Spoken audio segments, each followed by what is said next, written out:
Trey Yingst in southern Israel, and that's where we begin with Trey to begin another week. Trey, hello. Bill, Dana, good morning. There was some talk of a ceasefire this morning, but much of that has collapsed as Israeli artillery positions behind me continue to fire into the northern and central part of the Gaza Strip.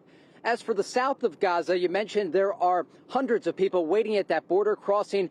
The ceasefire conversations focused around getting aid into Gaza and getting foreigners, including American citizens, out of Gaza, though the Israeli military tells us at this hour there are no ceasefire talks and that the war rages on. I do want to show you some video that we shot yesterday indicating just how many weapons were brought by Hamas militants when they came into southern Israel last weekend. It gives you a sense of what they were preparing for here in the Jewish state. Take a look. You can see here rocket-propelled grenades recovered by the Israeli military in the southern part of their country. They say they found about 1,000 of these brought in by Hamas fighters to use against Israeli communities along the border. This arsenal here just accounts for about 20% of what was recovered. Hamas planned to battle for days, and the Israelis say most of this is homemade. They don't see any evidence of outside help, but are prepared for what they will face inside Gaza. Homemade explosive is very common in the Gaza Strip.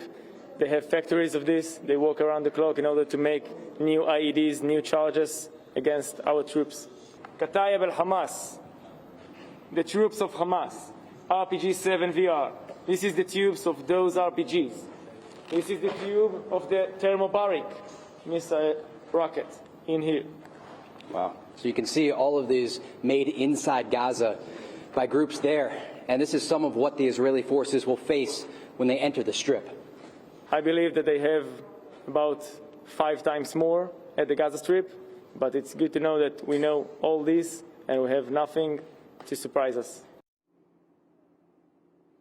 Hamas used these weapons to slaughter civilians and take hostages.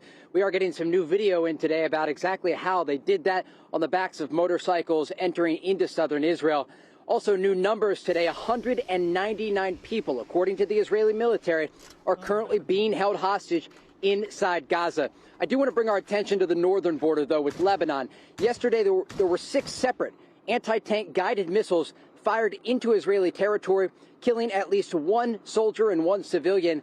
The Israelis responded throughout the day with artillery strikes and also using their fighter jets to hammer Hezbollah positions. But this morning, an Israeli military spokesperson telling Fox News that Iran directed these strikes by Hezbollah, and just another example of how the Iranians are trying to direct what's going on here on the ground, getting a sense of how the Israelis will respond. Yeah. Bill, Trey, Dana? the Israeli government military has gone into Gaza 2009, 2014. Are they suggesting that they are better equipped now than they've ever been in the past, based on what you just saw in that video? Yeah, absolutely. We spoke with that major in the Israeli army yesterday, asking him just about the weaponry, and I really pushed him hard about how they learned how to make this equipment and whether or not it was directly linked to Iran or other actors in the region. And he told me YouTube.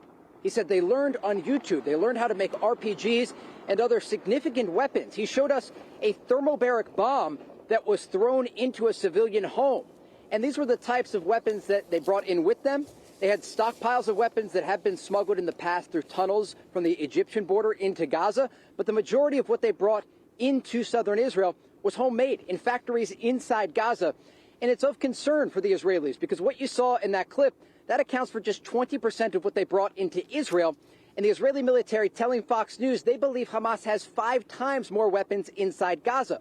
So when they do ultimately enter on the ground, the Israelis are going to be immediately engaged by Hamas and Islamic Jihad fighters in urban street-to-street battle. We're talking about guerrilla warfare tactics. There will be roadside bombs, IEDs, and other obstacles for the Israelis to overcome. Oh. Bill, it is a Dana? deadly rat's nest awaiting there. Trey, thanks. Trey Yingst in southern Israel. Back with you next hour. Thank you.